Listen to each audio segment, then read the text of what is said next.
Hi, this is George Thorogood, and you're listening to the Metal Voice. Bad. Feel the power, feel the force, feel the metal noise. Tune in, turn it up on the Metal Voice. The Metal Voice. Yeah, the Metal Voice.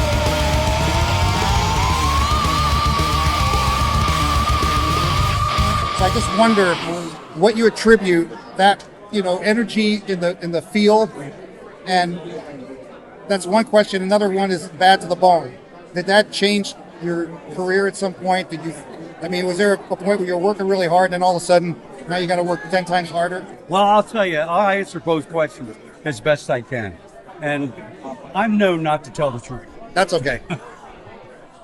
What is rock without a little mystery? Right. Now, that sound or whatever I'm putting into the what I do, I'm just a working guy who's trying not to be fired.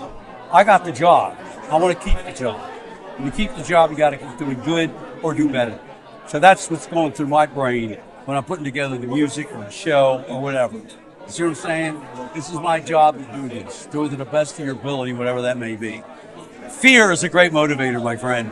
Because if I don't play great, they'll go see somebody else. Now, bad to the bone? No, our career did not take off right away. It wasn't a classic rock radio picked up that song. You were before that, or That was about 8 years before. I'm not doing my homework. So the 70s It almost. was 82. 82. Okay, so you're right in the 80s. Around 1990, it hit heavy classic rock. And then they slotted Bad to the Bone right in there next to Stairway to Heaven, Jumpin' Jack Frost. Well, God, that's Stairway to Heaven for this kid. So as that grew and our song got played around those artists, young people growing up were saying, "Oh, this guy Thorogood, maybe he's something."